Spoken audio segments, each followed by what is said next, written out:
Hey guys, this is Animesh और आज हम देखेंगे ट्रांसलेशन के बारे में। तो ट्रांसलेशन के बारे में जानने से पहले हम थोड़ा सा जानेंगे ट्रांसफ़र आरएनए और राइबोसोम्स के बारे में। तो इस वीडियो को एंड तक ज़रूर देखिएगा। चलिए आज की वीडियो शुरू करते हैं। जैसा कि हमें central dogma of molecular biology से पता है कि जीन जो है ट्रांसक्रिप्शन के बाद एमआरएनए बनाता है और एमआरएनए ट्रांसलेशन के बाद पॉलीपेप्टाइड और प्रोटीन बनाता है। ट्रांसलेशन होता है राइबोसोम्स और ट्रांसफ़र आरएनए के मदद से। तो हम एक एक करके दोनों को देखेंगे। सबसे पहले हम ट्रांसफ़र आरएनए के बारे में जानते हैं थोड़ा सा। मैंने already central dogma of molecular biology और ट्रांसक्रिप्शन पे वीडियो बना रखी है। दोनों वीडियो की लिंक डिस्क्रिप्शन बॉक्स में साथ ही आई बटन में आ जाएगी। अगर आपको देखना होगा तो आप जाकर देख सकते हैं। तो ट्रांसफ़र आरएनए का लेफ्ट साइड जो है 2 डायमेंशनल स्केमेटिक रिप्रेजेंटेशन है, जिसमें हम देख सकते हैं कि intra molecular base pairing present होती है सेम ट्रांसफ़र आरएनए मॉलिक्यूल में।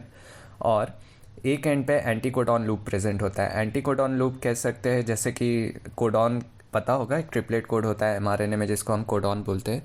तो देख सकते हैं कि ग्वानिन के कॉम्प्लीमेंट्री साइटोसिन है, एडेनिन के कॉम्प्लीमेंट्री यूरासिल है और ग्वानिन के कॉम्प्लीमेंट्री साइटोसिन है। तो कोडॉन के कॉम्प्लीमेंट्री जो कोड होता है उसको एंटी कोडॉन बोलते हैं। तो ये एक एंटी कोडॉन लूप प्रेजेंट होता है और 3 प्राइम एंड पे amino acid attachment site present होता है, जहाँ पे अमाइनो एसिड आके अटैच होता है। राइट साइड भी वही सेम फिगर है, जिसमें हम देख सकते हैं कि एक एंटी कोडॉन लूप प्रेजेंट है और amino acid attachment site present है। बस डिफरेंस ये है कि ये जो कॉम्प्लेक्स सा फिगर दिख रहा है वो 3 डायमेंशनल फिगर है। और एक और बात हमें ध्यान रखने की बात है कि 2 डायमेंशनल रिप्रेजेंटेशन क्लोवर लीफ जैसा दिखता है, इसलिए हम क्लोवर लीफ मॉडल बोलते हैं। और जो 3 डायमेंशनल फिगर है राइट साइड, वो inverted L shape type figure है, जैसा कि दिख रहा होगा एक इन्वर्टेड एल शेप जैसा लग रहा है। तो इसको इन्वर्टेड एल शेप्ड स्ट्रक्चर बोलते हैं ट्रांसफ़र आरएनए का। अब इसके बाद कुछ इंपॉर्टेंट पॉइंट्स जो ट्रांसफ़र आरएनए के हैं वो थोड़ा सा देख लेते हैं। Transfer RNAs are specific to each amino acid. वही मैं लिख रहा हूँ, transfer RNAs are specific to each amino acid, मतलब कि हर अमाइनो एसिड के लिए एक अलग ट्रांसफ़र आरएनए होगा। और for initiation of translation specific tRNA present होता है, जिसको हम बोलते हैं इनिशिएटर टीआरएनए। उसके बाद no transfer RNAs for stop codon. कोई भी ट्रांसफ़र आरएनए प्रेजेंट नहीं होता है स्टॉप कोडॉन से बाइंड करने के लिए, जो कि है यूएए, यूएजी और यूजीए। राइबोसोम्स के बारे में अब थोड़ा सा देख लेते हैं। राइबोसोम्स क्या होता है? Ribosome is a complex of RNA and protein. Ribosome जो होता है आरएनए और प्रोटीन का एक कॉम्प्लेक्स होता है, यानी आसान शब्दों में उसको बोले तो आरएनए और प्रोटीन का लड्डू, यानी कि एक मेम्ब्रेनलेस स्ट्रक्चर है जो कि आरएनए और प्रोटीन से बना होता है। राइबोसोम हैज़ 2 सब यूनिट्स। इसके पास 2 सब यूनिट्स होता है, जैसा कि फिगर में दिख रहा है। एक स्मॉलर सब यूनिट होता है और एक लार्जर सब यूनिट होता है। प्रोकैरियोटिक राइबोसोम जो होता है वो 70s का होता है, यूकैरियोटिक राइबोसोम्स 80s का होता है। और फिर स्मॉलर सब यूनिट प्रोकैरियोट्स का 30s का, लार्जर सब यूनिट 50s का और यूकैरियोट्स का 40s और 60s रिस्पेक्टिवली, जैसा कि हम देख सकते हैं। यहाँ पे एस जो है स्वेडबर्ग यूनिट होता है। इसके बाद हम देखेंगे चार्जिंग ऑफ ट्रांसफ़र आरएनए और अमाइनो एसाइलेशन ऑफ टीआरएनए।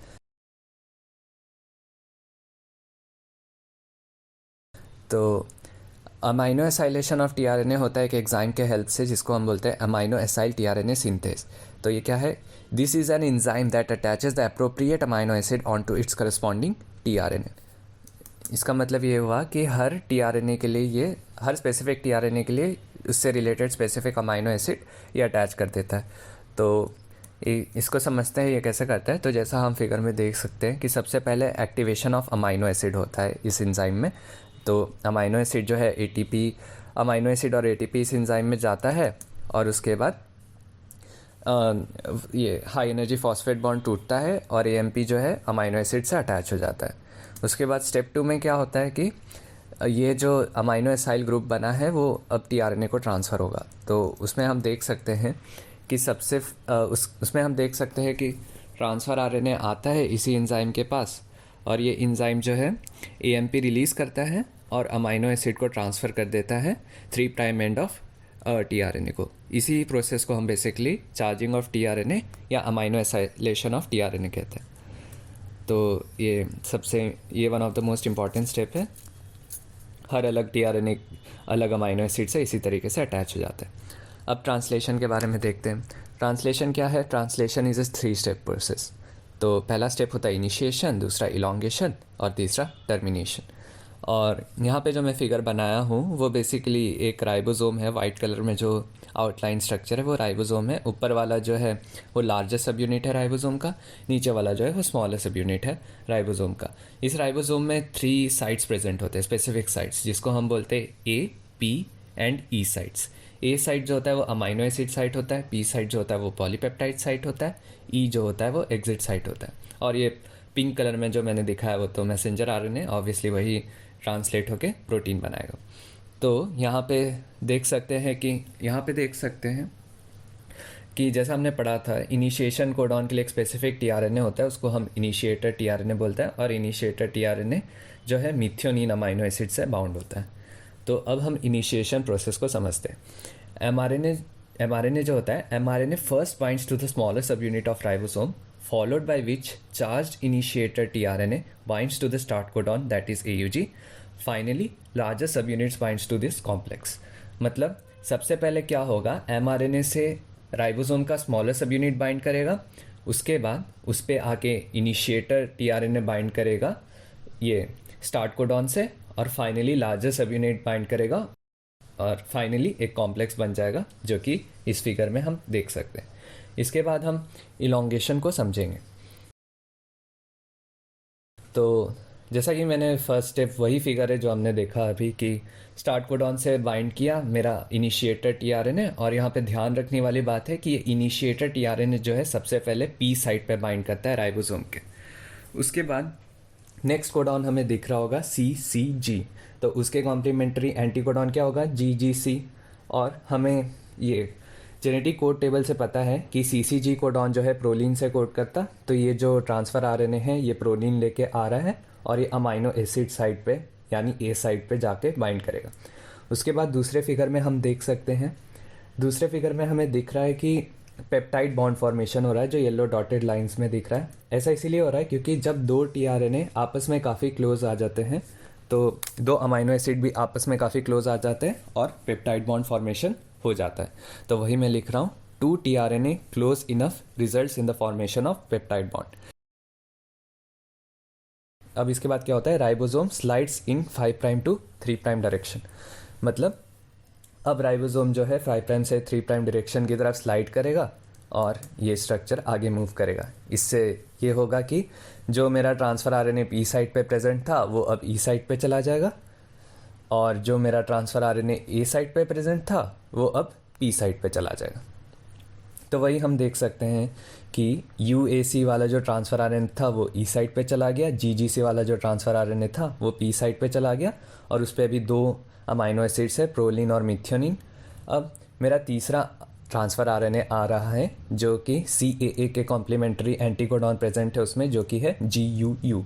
और CAA कोडॉन जो है वो कोड करता है ग्लूटामिक एसिड के लिए। तो हम देख सकते हैं ट्रांसफ़र आरएनए जो है अपने 3 प्राइम एंड पे ग्लूटामिक एसिड को अटैच करके ला रहा है, और वापस से यहाँ पे GGC और GUU वाले ट्रांसफ़र आरएनए आपस में काफ़ी क्लोज है, तो इस वजह से प्रोलीन और ग्लूटामिक एसिड के बीच में पेप्टाइड बॉन्ड फॉर्मेशन हो रहा है, और इस साइड पे जो मेरा ट्रांसफ़र आरएनए प्रेजेंट था वो फॉल ऑफ हो जाता है। वही मैं लिखा हूँ, द आरएनए फॉल्स ऑफ। उसके बाद फाइनली नेक्स्ट स्टेप में क्या होता है, जैसा हम देख सकते हैं, फिर से राइबोसोम मेरा 5 प्राइम से 3 प्राइम डायरेक्शन में मूव किया, और अब मेरा ई साइड पे GGC वाला ट्रांसफ़र आरएनए आ गया, और CAA पोजीशन मतलब पी साइड पे मेरा CAA आ गया, और उस पर 3 अमाइनो एसिड्स अटैच्ड हैं, मिथियोनिन, प्रोलिन और ग्लूटामिन।